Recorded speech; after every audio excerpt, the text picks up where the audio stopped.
교수로 있는 김초롱입니다. 저는 장신대를 이제 MDB 과정을 1991년도에 졸업을 했습니다. 대학은 저는 서울대 사회학과 출신이고 81년도에 입학해서 소위 81학번, 그러니까 586 세대에 저도 속한 그런 사람입니다. 저는 학교 다닐 때 이런 좌파 사상에 깊이 빠져서 이렇게 공부를 했었고, 신학교 와서는 이제 좀 거리를 두고 있었습니다만은 제가 완전히 이 좌파 사상에서 벗어난 거는 미국의 유학 가서예요. 저는 1991년도에 이제 신학교 졸업하고 미국으로 가서 이제 공부를 시작했는데, 제가 미국에서 총 공부한 시간은 16년입니다. 그래서 제가 그 사이에 석사학위 2개 하고 박사학위 하고, 또 제가 LA에서 담임 목회도 한 3년 반 하고, 또 플러신학교에서 공부했는데 학교에서 직원으로, 풀타임 직원으로도 제가 좀 일을 하고, 그래서 세월을 많이 보냈습니다. 제가 공부를 마치고 이제 2007년도에 장신대 교수로 부임하게 돼서 귀국했는데, 이 16년 만에 고국에 돌아왔는데 제가 어떤 느낌이 드냐면은 외국에 온 듯한 느낌이 드는 거예요. 왜냐하면 91년도에 떠날 때 한국하고 2007년도에 제가 돌아왔을 때 한국은 전혀 다른 나라인 것 같더라고요. 무슨 말이냐면은 저희 집사람이 하루는 저녁에 저한테 와서 뭐라냐면은, 여보, 우리나라가 좀 이상해, 그런 거예요. 우리나라가 왜 이러지? 막 이래요.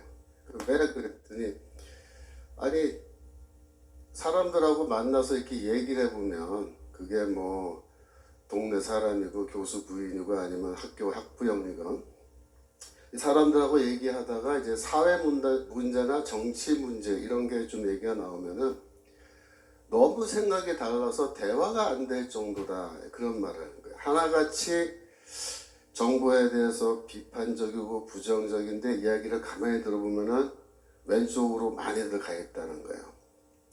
그러면서 걱정이 뭐냐면, 이 나라에서 과연 우리 애들 키워도 되겠냐 이런 얘기를 하는 겁니다.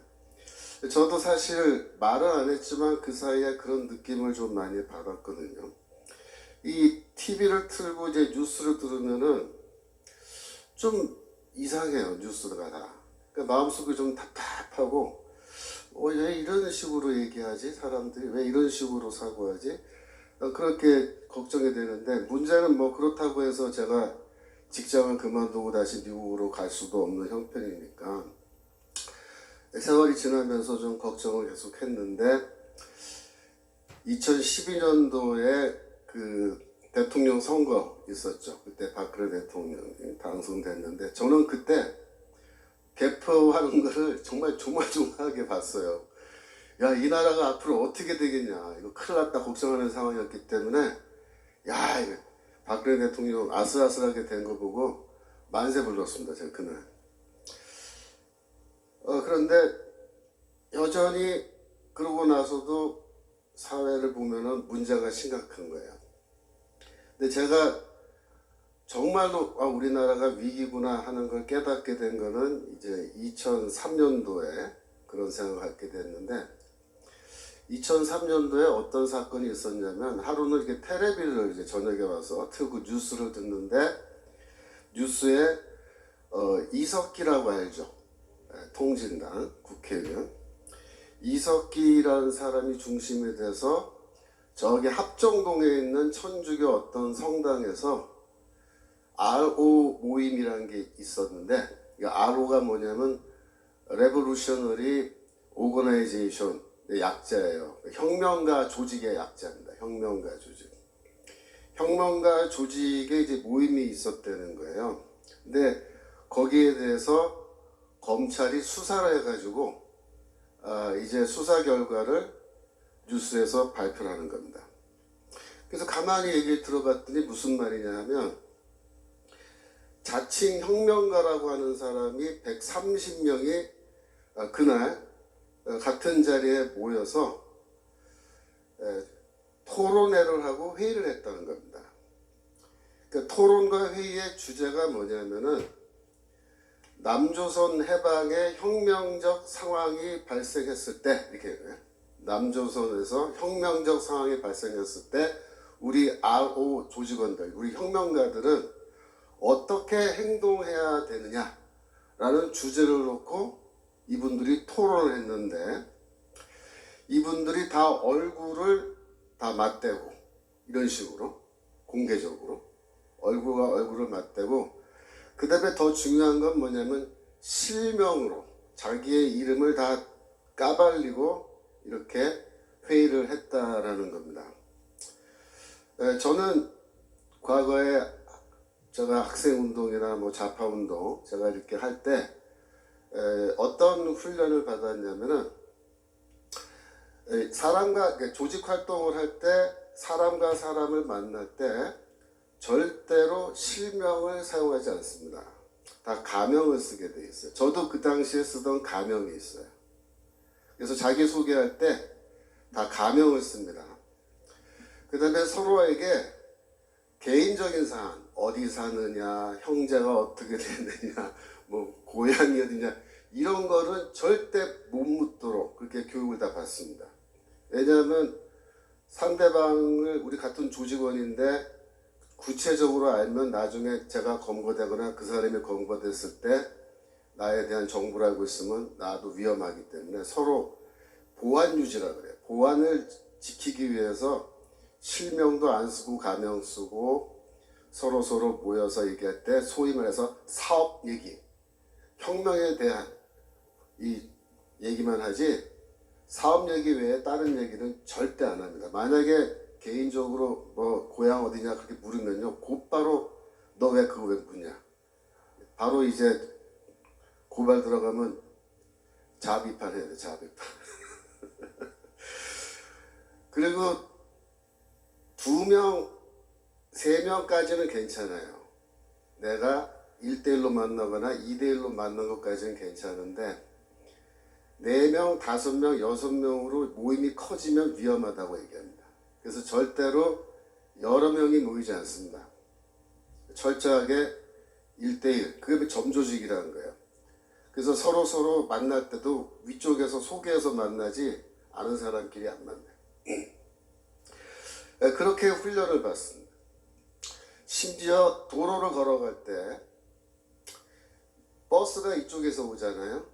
그럼 내가 버스가 오는 쪽을 바라보고 걸어가도 안 된다라고 훈련을 받습니다. 왜냐하면 거기에 만약에 뭐 경찰이라든가 이런 사람이 타고 있는데 만약에 내 얼굴을 이렇게 알아가지고 내가 수배가 됐을 때 내 얼굴이 바로 보인다. 그러니까 길을 다닐 때는 항상 버스가 진행하는, 차가 진행하는 방향으로 그렇게 길을 걸어 다니도록 그렇게 훈련을 받은 거예요. 이런 식의 활동을 하는 게 누구냐? 이게 혁명가라고 하는 사람들이 다 이런 훈련을 받는 겁니다. 근데 제가 이제 그날 뉴스를 보는데 이 혁명가들이 130명이라는 인간들이 한 자리에 모였는데 실명으로 해요. 실명. 가명도 아니고. 이렇게 모이는 거는요, 이거는 소위 말해서 해당 행위라 그래요. 해당. 당을 위태롭게 하는 행위로 해서 곧바로 이거는 막 큰일 나는 사안인데요. 이석기와 그 혁명가 조직이라는 사람들은 그날 그렇게 모였다는 거죠. 제가 그걸 보고 충격을 받았습니다. 왜 충격을 받았냐면 이 혁명적 시기라는 거에 대해서 항상 그 시기 정세 판단이라는 걸 해요. 그래서 아예 정세 판단하는 팀이 있습니다. 그 사람들은 지금이 어떤 시기인지 전문적으로 연구하고 판단을 해요. 근데 쉽게 말하면은 이 혁명에 만조기와 간조기가 있다 이렇게 얘기합니다. 그러니까 밀물이 들어올 때와 밀물이 빠질 때, 그죠? 파도가 물이 빠질 때.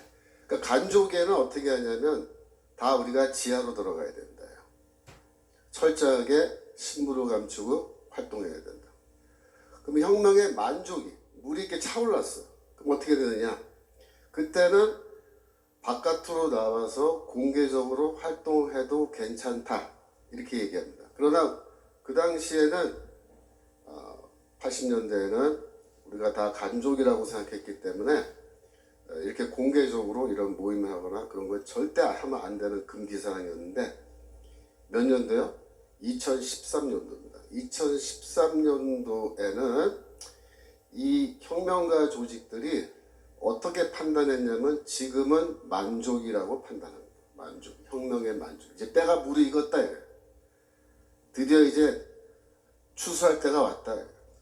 그래서 이제는 실명을 다 내놓고 여기 명찰 다 붙이고 쉽게 말하면 얼굴과 얼굴 그동안 점조직으로 얼굴도 못 보던 사람들 네가 거기 있었어? 네가 너였어? 그러면서 네? 이렇게 서로 인사도 할 수 있을 정도로 그렇게 130명이 모여서 그날 어떤 얘기를 했냐면 이 혁명적 상황이 발생했을 때 즉 이제 북한이 우리나라를 쳐들어온다거나 여기서 무장 폭동이 일어난다거나 이렇게 할 때에 각각의 개인은 어떻게 활동을 어떤 일을 해야 될지를 그날 결정하고 구체적인 계획을 지시받는 겁니다.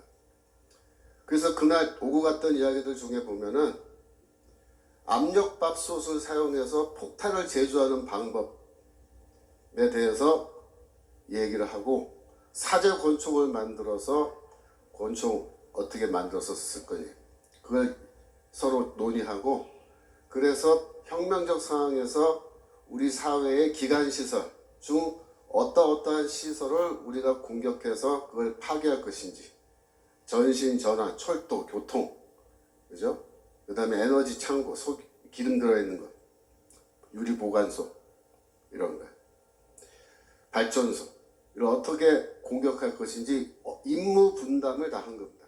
이석기가 그 자리에서 회의를 주관하면서 이제 때가 됐으니까 동지들 준비하시오 이렇게 한 겁니다. 근데 그날 다행히 어떤 한 명의 사람이 거기 들어가서 모든 회의 내용을 녹음했습니다. 그래가지고 그거 이제 검찰에 넘어가서 그게 증거 자료가 돼가지고 이 사람들이 박수 다 이제 수사를 받고 그래서 결국 어떻게 됐습니까? 2014년도에 이 통진당 자체가 해산되게 된 거죠. 근데 그때까지 2012년도에 국회의원 선거에서 통진당 국회의원들이 국회에 들어가고 국회의원 배지 달고 그 아로 조직 회의하고 그죠? 이렇게 하면서 이 사람들이 국가의 그 세금 그죠? 그걸로 세비 다 받으면서 뭐야? 반역행위 한 겁니다. 반역행위. 제가 그걸 보면서 13년이면 딱 지금부터 그 10년 전이죠. 딱 10년 전 이야기인데 그날 저는 이렇게 응접실에 앉아서 TV 뉴스 보면서 제가 사과를 먹고 있었는데 먹다가 사과를 떨어뜨렸어요. 너무 놀래가지고. 야, 큰일 났다, 큰일 났다. 얘네들이 지금 정세 판단을 했는데 이제는 때가 무르익어서 이제 봉기를 해야 될 때가 됐다고 스스로 판단할 정도면 심각한 거예요. 근데 제가 이제 퀘스천이 뭐냐면 그 사람들의 정세 판단이 정확했느냐 아니면 부정확했느냐 그 질문입니다. 어땠을 것 같습니까? 저는 그 사람들의 정세 판단이 매우 정확했다고 봅니다. 그래서 저는 그 순간에 소름이 확 끼치면서 큰일 났다. 큰일 났다. 야, 이제 우리 잘못하면 죽겠구나. 제가 그때부터 위기의식을 가지고 제가 그때부터 조금씩 이제 사회 문제를 더 깊이 있게 보고 그러다 보니까 제가 오늘날 이렇게 마이크 들고 이 자리에 서게 된 거예요.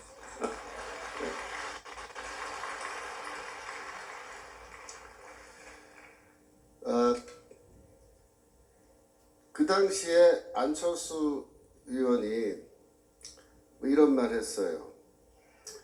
뭐 지금은 조금 정신 차린 모양인데 그때 했던 유명한 말 있죠. 요즘 간첩이 어딨냐. 간첩 없다. 저는 그 말이 부분적으로 맞다 이렇게 생각합니다. 왜? 오늘날 난파 간첩이 어디 있냐? 라는 뜻으로 해석하면 그 말이 맞아요. 예, 요새는 뭐 그때 이후로 난파 간첩 굳이 보내지 않아도, 그죠?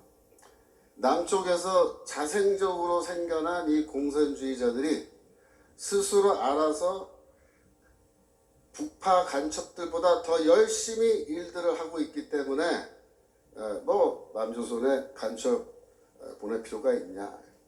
북조선의 그 북쪽의 공화국에 충성하는 사람들이 이렇게 국회의원 배지까지 달고 있는데 뭐 하려고 우리가 애써서 간첩을 보내야 되느냐라는 말로 해석하면 그 말이 정확한 거예요. 이런 모든 문제가 어떻게 해서 생겨났느냐, 제가 조금 설명을 드리면, 제가 81년도에 입학할 때만 해도 학생운동이 이렇게 뭐 주체사상 이런 거에 휩쓸려서 그게 나가지 않았어요. 제가 사실 학생운동 뭐 그런 거 하다가 학교에서 어느 날 정학을 시킨 거예요. 그러니까 그때는 뭐냐면은 강제로 군대 보내기 위해서 휴학을 시켜요, 휴학. 근데 실제로 그 정학이죠. 그러니까 본인의 의사를 물어보지 않고 어느 날 갑자기 학교에서 강제로 휴학을 시켜버리면요, 일주일 만에 영장이 나옵니다. 신체 검사 받으러 오라고 통지를 갔는데요, 가니까 너는 신체 검사 받을 필요가 없다고 저쪽에 서 있으라 하더라고요. 그리고 나중에 그냥 가라야 가래. 통과됐다고 신체 검사. 그래서 그 지도 휴학이라고 해요, 지도 휴학. 그때는 이제 좌익 활동하는 학생들 강제로 전방부대를 보냈어요. 저는 그래서 그때 전방부대 강원도 철원에 있는 3사단에 가서 제가 사병으로 복무를 했는데, 뭐 지금은 제가 감사하게 생각합니다. 그때 제가 철원에서 소총수로 훈련, 뭐 행군, 뭐 구보 이런 거 하도 세게 받아가지고 그때 제가 굉장히 건강해졌어요. 지금까지 그걸로 지금 건강 유지하는데, 군대를 85년에 제대하고 이제 학교로 이제 돌아오게 되었는데, 85년 겨울입니다. 12월에 제가 제대해서 왔더니 친구들이 고생 많았다 그러면서 저한테 이거 좀 읽어보라고 책을 줘요. 그래서 이제 그 책을 받아가지고, 성경책이 아니고 어떤 책을 줘요, 문건. 그걸 받아서 이제 집에서 밤을 새면서 읽어봤습니다. 읽어봤더니 내용이 뭐냐면은 미국은 우리의 적이다, 그 얘기예요. 그래서 그 문건을 뭐라 그러냐면 반제국주의 문건이라 그래요. 영어로 AI 문건이라 그래요. AI가 뭐예요? 요즘은 인공지능이잖아요. 인공지능 AI가. 그 시대 86년도의 AI는 뭐냐면 엔타이 임페리얼리즘의 약자입니다. 반제국주의 문건. 그래서 이렇게 읽어보니까 사용하는 단어라든가 이런 표현이 남한에서, 우리나라에서 쓰는 표현들이 아닌 게 많아요. 저는 처음에 이걸 누가 썼나, 이게 어디서 왔나, 아마도 조총련 쪽에서 들어온 게 아닌가, 뭐 이런 생각했는데, 지금 생각해보면 그게 북한에서 온 거 맞습니다. 북한에서 온 거예요. 그래서 반제국주의 문서라고 왔는데 나중에 보니까 뭐야? 그 주체사상과 관련된 북한의 문서인 거죠. 근데 그때 85년 겨울, 86년 2월 달까지 방학이 있는데, 그때 당시에 서울대 운동권의 대부분의 조직에서 이 반제국주의 문서를 다 공부했습니다. 그래서 그때부터 우리의 적은 미국이고 우리의 투쟁은 반제국주의 투쟁이다. 그렇게 이제 노선이 딱 잡힌 거예요. 그게 누구의 입장입니까? 그게 바로 북한의 입장이란 말이에요. 그래서 86년 새 학기가 딱 시작했는데, 그때부터 이제 노골적으로 주체 사상이란 말이 막 튀어나오기 시작했어요. 그리고 애들이 그때부터 대국 방송을 밤새도록 듣고 오고, 그리고 소위 말하는 사상투쟁이라는 것이 이제 시작됐습니다. 사상투쟁이 뭐냐면 남조선 혁명을 어떻게 성공시킬 거냐, 그 전략과 전술에 대해서 토론하는 겁니다, 학생들이. 근데 기존의 운동권의 이 혁명 전술은 뭐냐면은 전국적으로 동시다발적으로 무장 폭동을 일으켜서 무장 투쟁을 한다는 거였어요. 그게 기본적인 전술이었습니다. 85년도까지. 근데 86년도가 딱 되니까 주사파들이 등장한 겁니다. 걔네들이 뭐라고 얘기하냐면 그거는 비현실적인 혁명 전술이다 이렇게 얘기하는 거예요. 왜 비현실적이냐 그랬더니 광주 사태를 봐라 해요. 광주 사태를. 광주 사태 때 시민들이 무기고 털어서 무장을 하고 무장 폭동 일으켜서 도시 자체를 다 점거했는데 정규군이 이렇게 반격을 해오고 그 다음에 미군이 항공모함 같은 뭐 그런 걸 보내고 이래가지고 만약에 혁명적 상황에서 미군이 개입하고 정규군과 이렇게 전투를 하게 되면 무장 폭동을 해서 절대로 이길 수 없다 이 얘기입니다. 그래서 그건 비현실적인 혁명 전술이다 이렇게 비판을 하는 겁니다. 그래서 우리가 물었죠. 그러면 너희가 생각하는 현실적인 혁명 전술은 뭐냐? 근데 대답이 뭐라고 나오냐면 북조선에 있는 무력을 우리가 동원해야 된다 이렇게 얘기해요. 북조선에 있는 무력을 동원해야 된다. 왜 북조선에 저렇게 좋은 무력이 있는데 그거를 우리가 활용하지 않고 남한의 이 비무장 세력들이 어떻게 무기고 털어가지고 그 소총이나 하나씩 들고 말이야. 그래갖고 혁명 못 이긴다는 거예요. 북한에 있는 압도적 무력을 우리가 활용해야 된다. 그렇게 하기 위해서는 북조선 노동당과 긴밀히 협력하면서 우리가 혁명 사업을 진행해야 된다. 이렇게 이야기하는데 제가 이 이야기를 2017년도에 저기 외신 기자회견을 하면서 이 얘기를 한번 했어요. 광화문에서. 그때 집회하면서. 그랬더니 신문에 제 이야기가 막 나오고 그러니까 저희 교단에 전라도 쪽 노회가 있어요. 거기 노회가 3개가 있는데 제가 광주 사태를 폄하하는 발언을 했다고 저를 징계하라고 우리 총회에 노회 헌의안이 올라갔어요. 우리 학교로 막 전화가 오고 총장한테로 당장에 김초롱 교수 내쫓아라 그러면서 좌파들이 그런 짓들 해요. 제가 무슨 광주 사태를 폄하하는 말을 했습니까? 저는 광주 사태를 폄하한 게 아니고 광주 사태를 이 주사파 애들이 어떻게 어떤 관점에서 바라봤는지를 제가 정확하게 얘기한 거예요. 그랬더니 막 벌집 쑤셔놓은 것처럼 난리를 치면서 하여튼 제가 그때 그 보면서 야 진실을 말하면 죽이려고 드는구나 이것들이 이제. 여하튼 그래서 그 사상투쟁에서 누가 승리했겠습니까? 주사파가 승리한 겁니다. 왜냐하면 북조선에 있는 그 무력을 동원해야 된다고 얘기하는데 이쪽에서 반박할 말이 없는 거예요. 너희는 비현실적인 전술 갖고 무슨 혁명을 하겠다고 그러냐. 그래서 그것 때문에 학생운동 조직의 70% 이상이 86년도에 전부 다 주사파에게 넘어간 겁니다.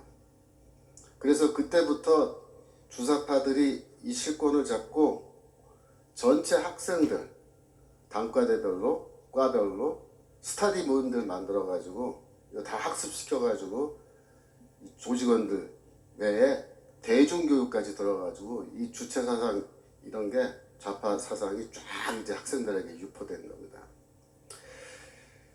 원래 NLPD 이런 말 들어보셨죠? 이 PD 계열이 원래 다수파였는데 그때 소수파로 전락한 거예요. 그때 PD랑 엄청 싸웠어요. 이 주사파들. 근데 이 논쟁에서 지면서 어떻게 되냐면 이쪽 PD 조직에 다 괴멸됐습니다.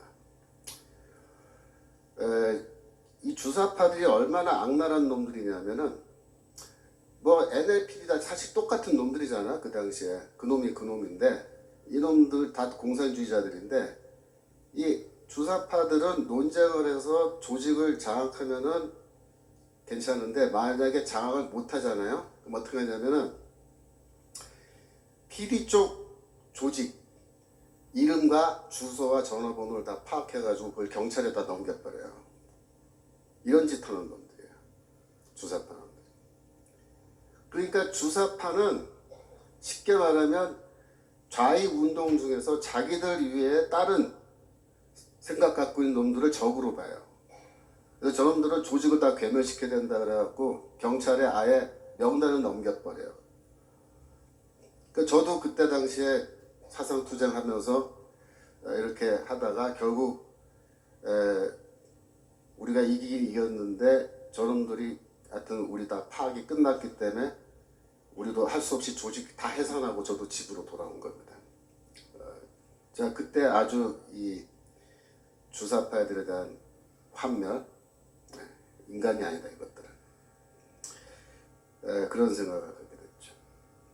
그래서 87년도에 6년도에 주사파가 쫙 이 학생운동권 다 장악했고 87년도에 이제 민주화 운동이라 그래가지고 대통령 직선제 뭐 했잖아요. 근데 그때 이제 그게 주사파의 승리죠. 왜 그래?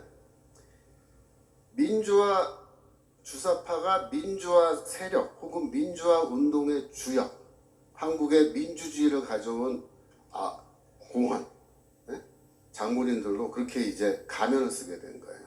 이놈들이 아주 못된 종북 세력인데 타이틀은 뭐예요? 민주화 세력이에요. 민주화 세력.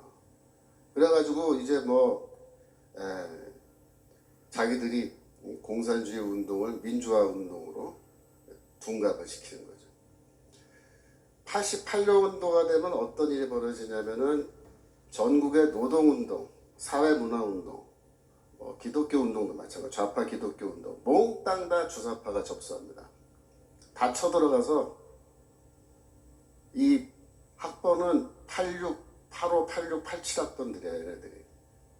근데 쳐들어가서 선배들 다 쫓아내는 겁니다. 사상투쟁하면서. 다 나가라, 나가라. 몰아내고. 그래갖고, 제 나이 또래의 주사파가 아닌 친구들은 그때 노동 현장에 들어갔다가 다 쫓겨나서 나오고, 사회 운동단체 이런 데 들어갔다가 쫓겨나오고, 갈 데가 없잖아요. 얘네들이 다 어디로 갔냐면 언론기관으로 갔습니다. 네. 신문사, 방송국 다 가가지고 지금 그렇게 된 거예요. 그때 당시에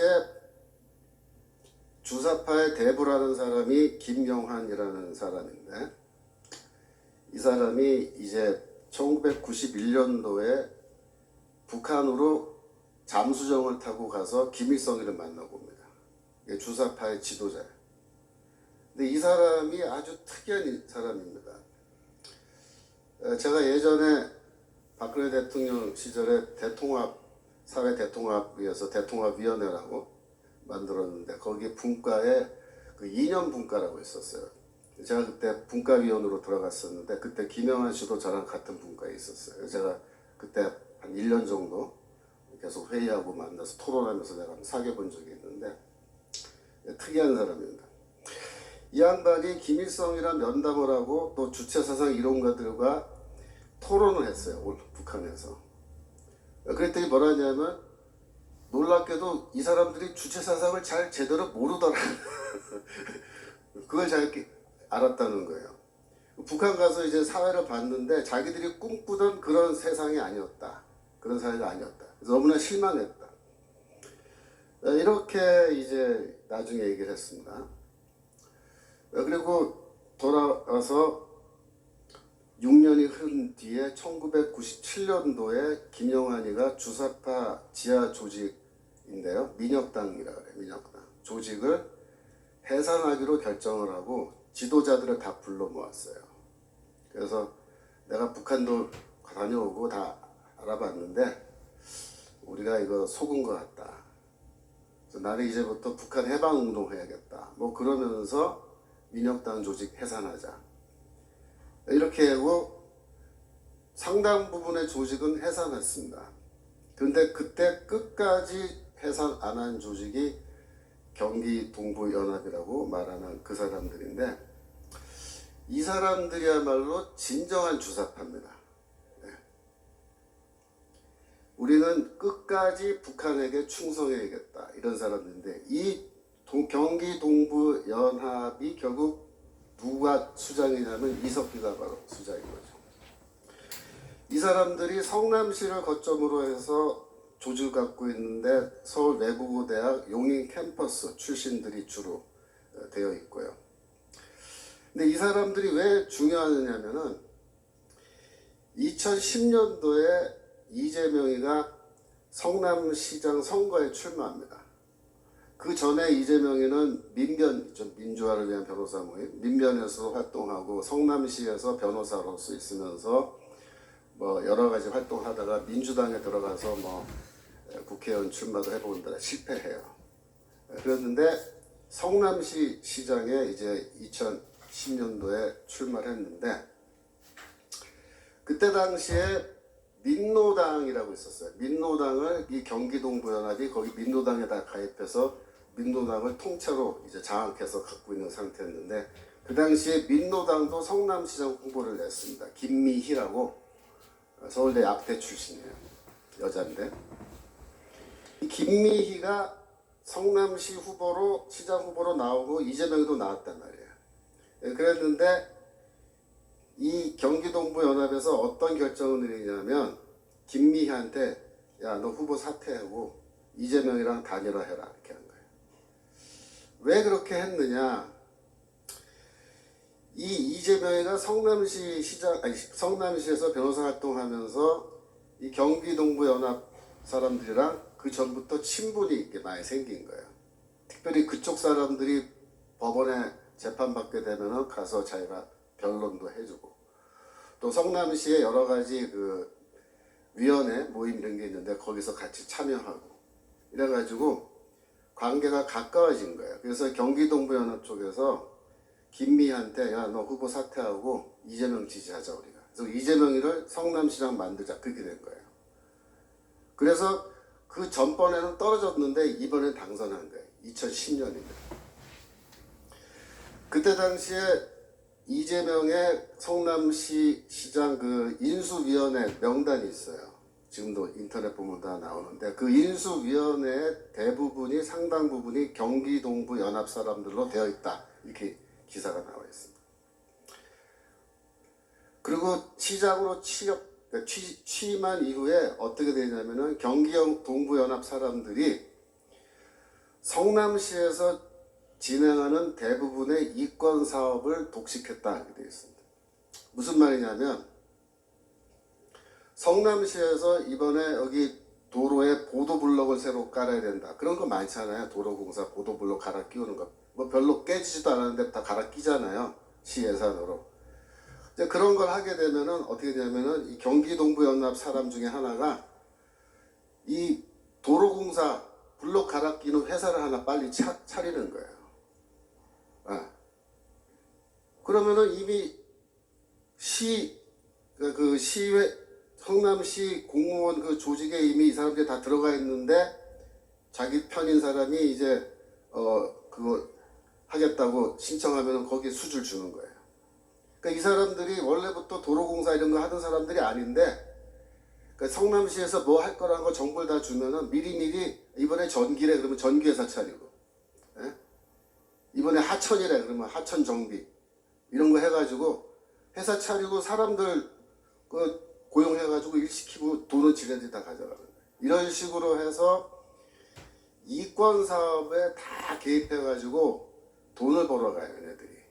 근데 재밌는 게 아로 조직 발표했을 때, 검찰이 아로 조직에 대해서 공개해서 그 발표할 때 제가 기사를 유심히 읽어봤어요. 그랬더니 놀란 게 뭐냐면 아로 조직이 이석기가 그때부터 이권, 그러니까 이 수익을 낼 수 있는 사업들을 많이 갖고 있는 거예요. 그러니까 얘네들이 똑똑한 거예요. 혁명사업 하려면 자금이 필요하고 생활비도 필요한데 이거를 벌어가면서 자금을 모아가면서 일을 하겠다, 이런 생각을 처음부터 갖고 있던 애들인데, 얘네들이 이재명을 딱 보고 아, 이재명이를 성남시장 만들면 우리가 어떻게 해서 돈을 벌 수 있겠구나, 이게 딱 결론이 벌써 나온 거예요. 거기 다 들어가서 밀어주고 시장 만들어주고 서로 이제 공생관계잖아요. 그러니까 이재명이는 어떻게 밀어주죠. 이 사람들은 한편으로는 돈을 막 버는데 이게 한두 푼이 아닙니다. 그래서 그 맛을 본 거예요.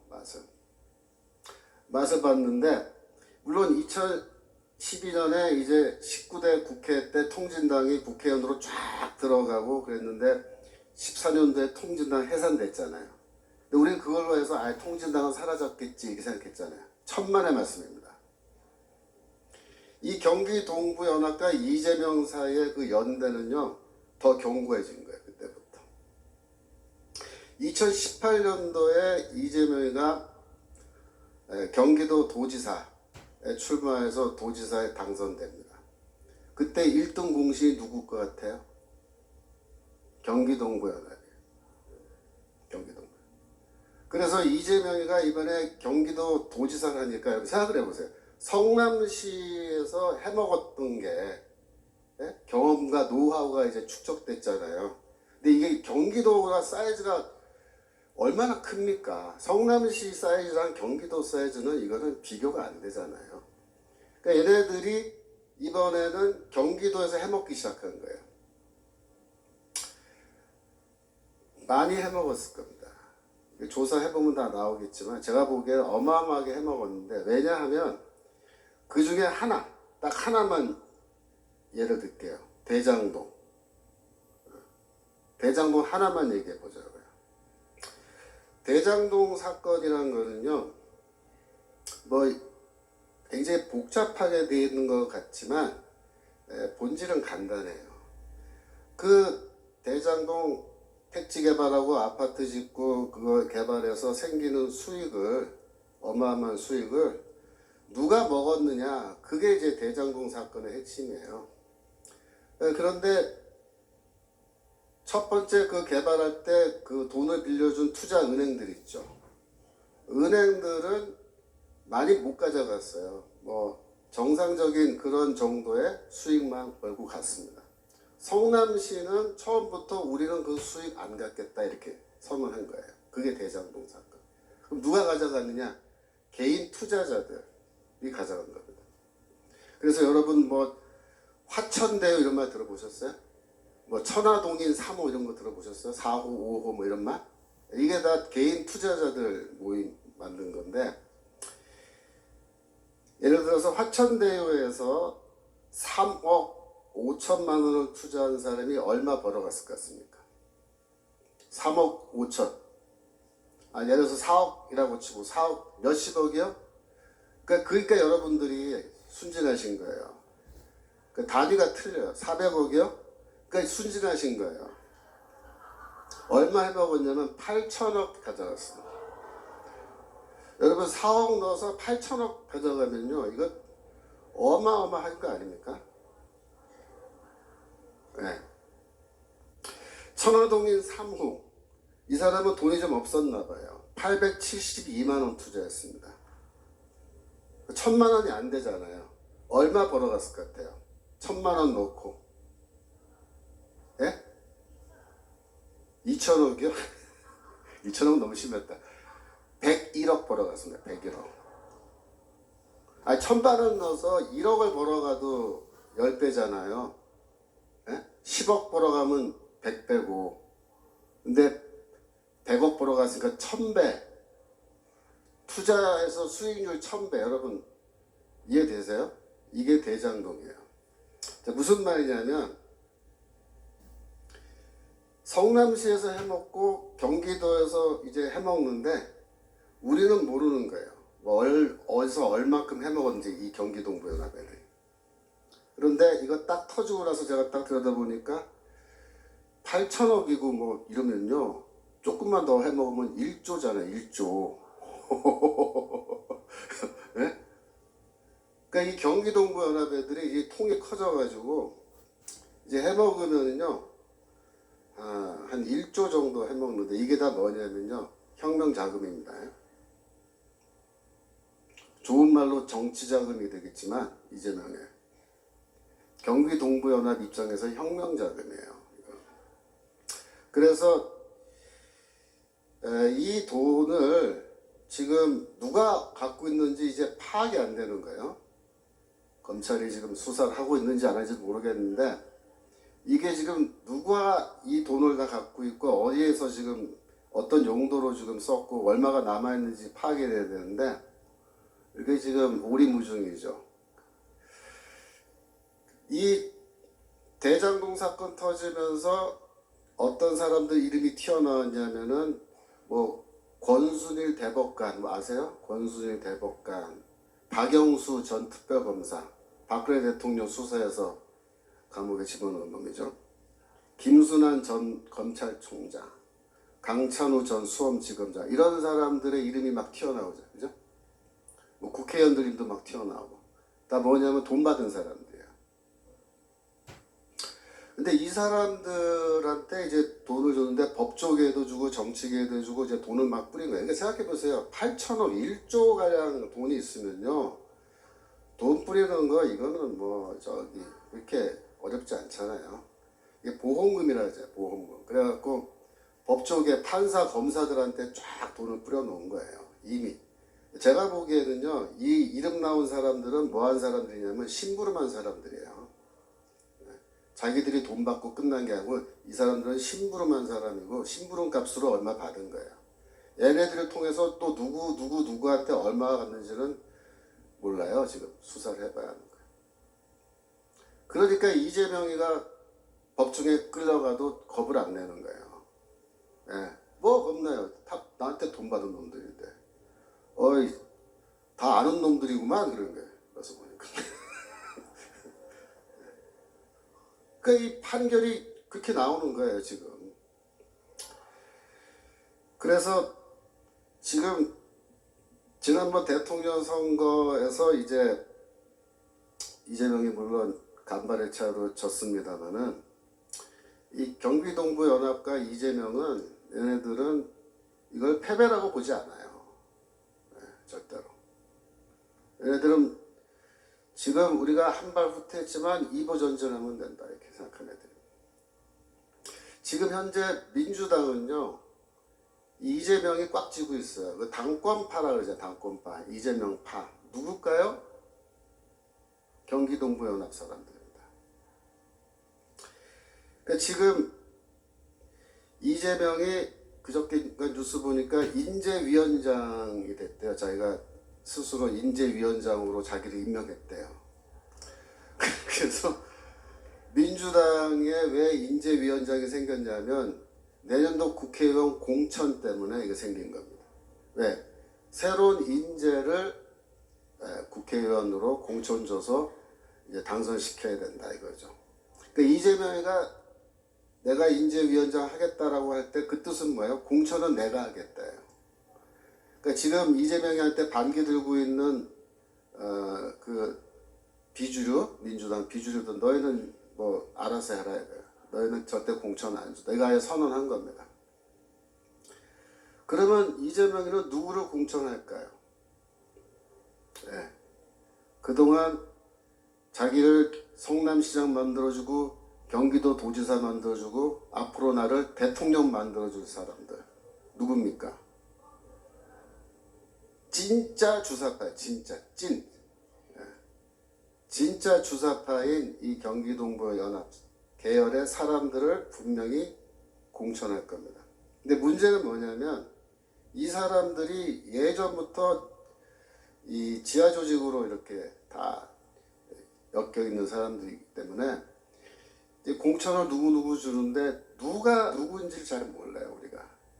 그래서 우리가 잘 모르는 어떤 사람이 이제 어느 지역에 공천받아서 나왔다 이거예요. 그러면은 그거를 생각할 때 어떻게 생각합니까? 아, 뭐 좋은 사람이겠지. 그렇게 생각하면은 안 된다. 결국 그동안 얽혀있던 자기를 지금까지 지원해준 이 사람들을 이제 금배지 따라주는 거예요.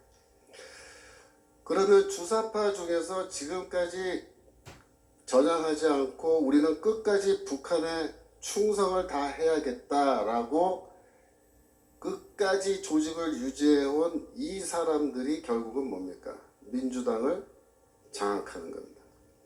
그게 뭐냐면 내년도 총선이에요. 내년도 총선 때 민주당은 완전히 물갈이 될 겁니다.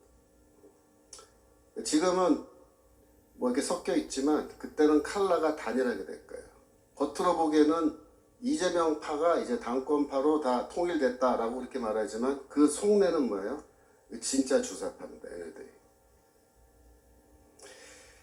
이건 뭐냐? 이석기의 부활입니다. 이석기의 부활. 이석기가 2014년도에 통진당 해산되고 감옥 갔잖아요. 몇 년 전에 석방됐죠. 나와서 지금 조용하죠. 아무것도 안 하고 놀고 있을까요? 아닙니다.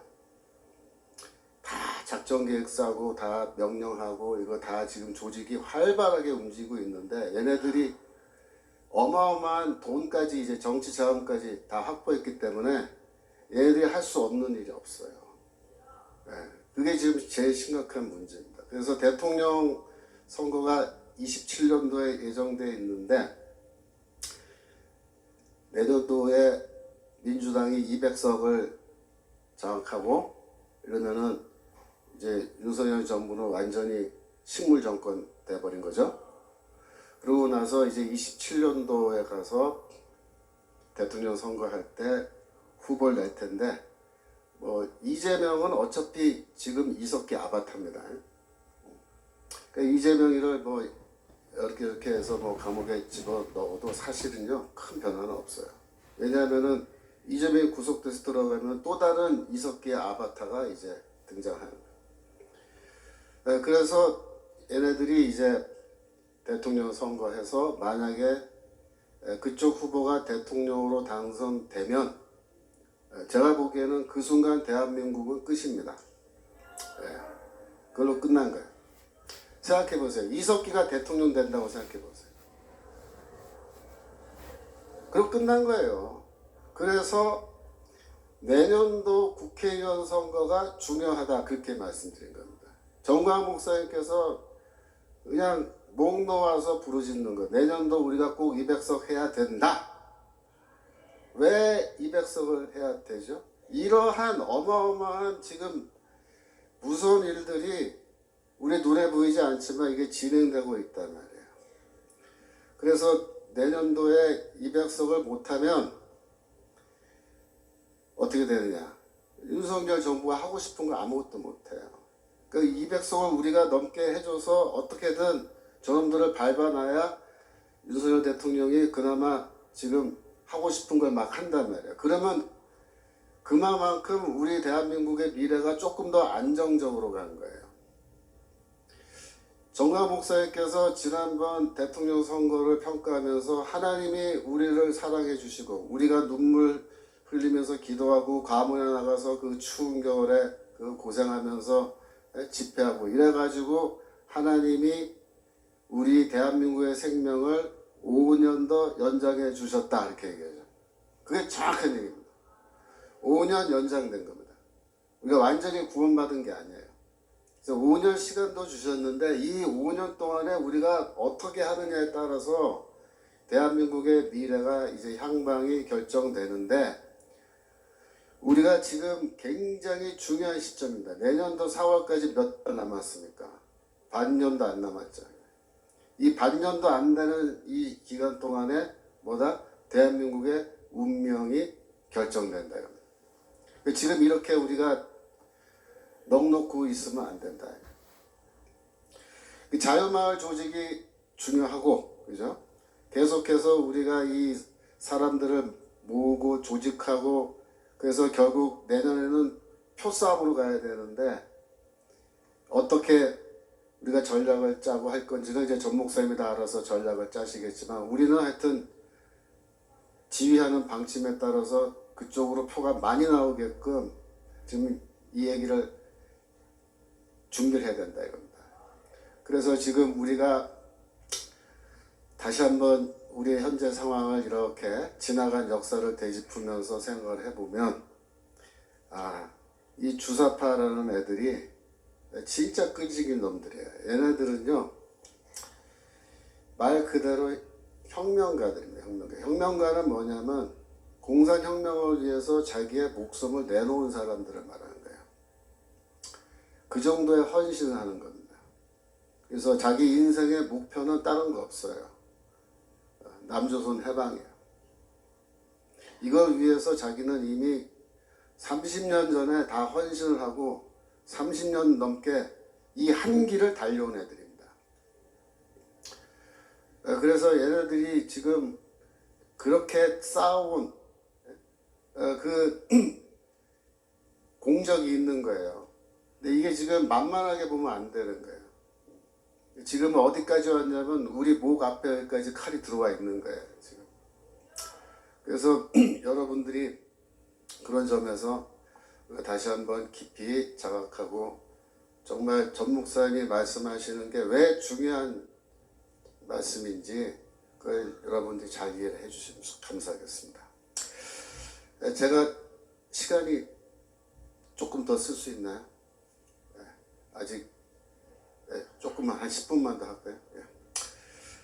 그래서 이 얘네들이 이러한 겉으로는 속으로는 남조선 해방이고 혁명이고 공산혁명이고 이건데 겉으로는 이제 어떻게 포장하냐면은 우리는 모든 사람들이 잘 살 수 있는 그런 국가를 만드는 게 목표다 이렇게 얘기하는 거예요. 쉽게 말하면 이런 거예요. 여러분 사실 지금 제가 개인적으로 걱정하는 건 뭐냐면 전 세계적으로 경제 위기잖아요. 지금 우리나라도 아직 뭐 뻥 터지진 않았지만 지금 경제적으로 굉장히 위기 상황으로 가고 있고 24년이 제일 위험한 한 해가 될 거다 이렇게 또 추측을 하고 만약에 경제 위기가 터지면요 어떤 일이 벌어지냐면 경제적으로 어려운 상황에서는 좌파들이 훨씬 선거에서 유리합니다.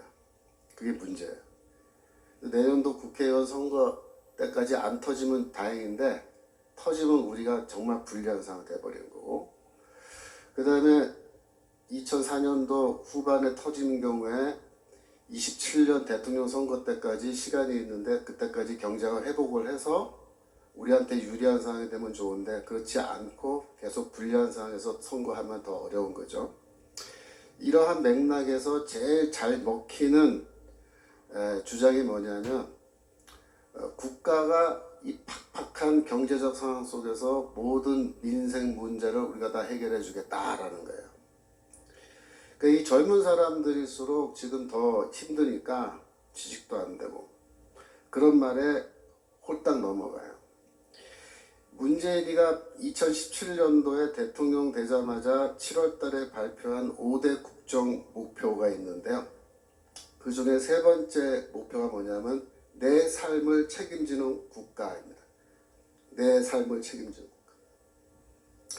말이 좋아서 내 삶을 책임지는 국가지 여러분 나의 삶을 국가가 다 책임져주는 시스템 그 제도가 뭐예요? 사회주의잖아요. 사회주의, 공산주의.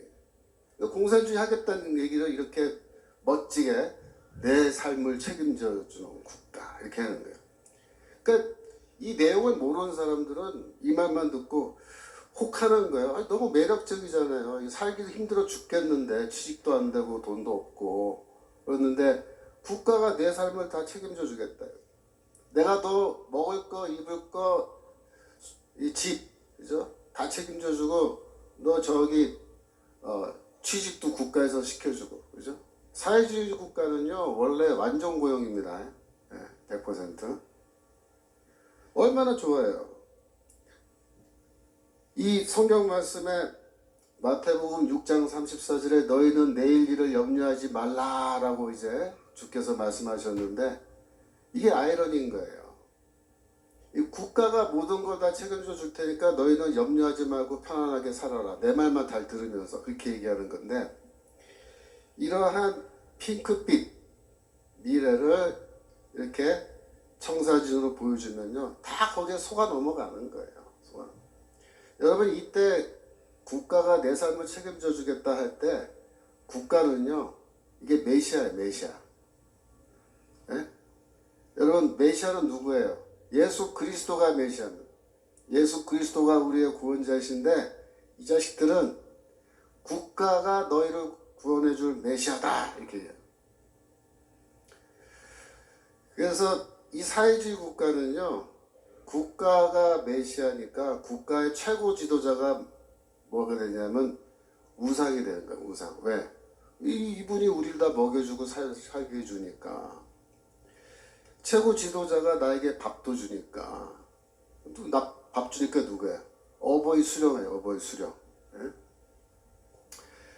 그래서 국가가 모든 걸 책임져주고 이렇게 할 테니까 우리 뽑아라 이거.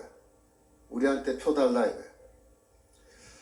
그런데 여러분, 국가가요 모든 국민의 삶을 다 책임져주고 이렇게 하려면요 어떻게 되냐면 세금 걷어서는 먹여 살리지 못해요. 세금으로. 생각해 보세요. 아니, 전 국민을 먹여 살려야 되는데 세금 갖고 되겠습니까? 그러니까 이걸 하려면 어떻게 되냐면 국가의 모든 생산 시설을 국유화해야 되는 거예요. 그 공산사회는 다 국유화하잖아요. 그래서 공산주의 국가에는요 세금이 없어요. 공산국가에는 세금 없습니다, 여러분. 민주주의 국가에 세금 내는 거예요. 그리고 모든 걸 다 국유화하고 토지도 국유화하고 그죠? 근데 말은 좋아요. 공동소유래. 또 공동소유. 공동소유도 무슨 공동소유예요. 네? 여기 해놓고 지네들이 또 다 헤쳐먹을 거면서. 그래서 국가가 만능의 권력과 권한을 가져야 또 먹여 살릴 수 있다. 이래가지고 입법부, 사법부는 필요 없어요. 행정부가 더 우위에 있는 강력한 권력을 가져야 돼요. 무제한의 권력이죠. 그 다음에 일반 시민들은 자유를 포기해야 된다. 자유. 왜?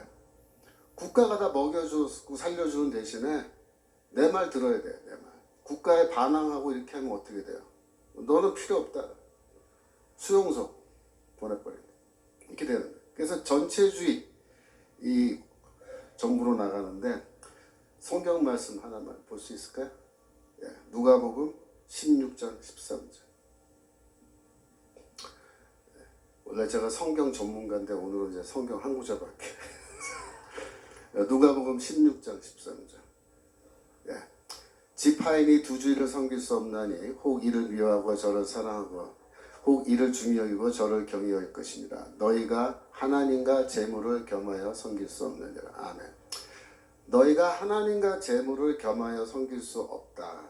이 이야기에서 재물을 헬라어로 읽으면 맘모나스라는 단어예요. 그 말에서 맘모니즘이라는 단어가 생긴 겁니다. 맘모니즘 뭐예요? 재물을 섬기는 우상숭배를 맘모니즘이라는 거예요.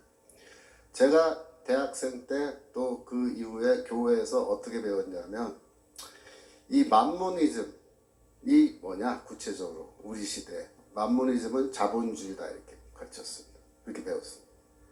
그래서 자본주의 시스템과 하나님을 섬기는 제대로 섬기는 것 이거는 양립 불가능하다. 그 무슨 말이에요? 자본주의 때려 부셔야 된다. 하나님을 제대로 섬기려면 이렇게 배웠어요. 지금도 이렇게 가르치는 사람들이 수두룩합니다. 제가 들은 얘기가 아니라 저한테 이제 이메일이 온 거예요. 이메일이 와서 보니까 몇 년 전 얘기입니다. 제가 만나본 적도 없던 청년인데 그 청년이 질문한 거예요. 내가 다니는 교회 목사님이 청년부 목사님이 이 대기업은 재벌인데 이 재벌은 노동자들을 착취한단 말이에요. 그래서 재벌 기업에서 사원으로 일하면은 재벌들의 착취에 협조하는 거니까 그 죄다 이렇게 가르친 거예요. 그게 듣고 이 사람이 저한테 이메일을 해서 물어보는 거예요. 우리 목사님이 이렇게 가르치시는데 제가 중소기업으로 옮겨가면 괜찮을까요? 이렇게 묻는 거예요. 그래서 제가 뭐라 그래요? 야, 중소기업은 착취 안 하냐? 그러면 그 다음 질문이 그럼 자영업을 하면 제가 괜찮을까요? 죄를 안 짓고? 예? 자영업하면 너 그 알바생 네가 착취하는 거지 그러면. 그렇게 따지면 이 세상에 할 수 있는 일이 아무것도 없어요. 제가 이 이야기를 수업 시간에 했어요. 제가 이제 우리 목회전문대학원이라고 목사님들 수업인데 제가 이 얘기를 했더니 어떤 목사님이 뭐라 했냐면, 교수님, 그거보다 더 황당한 일이 있었습니다. 무슨 일이야?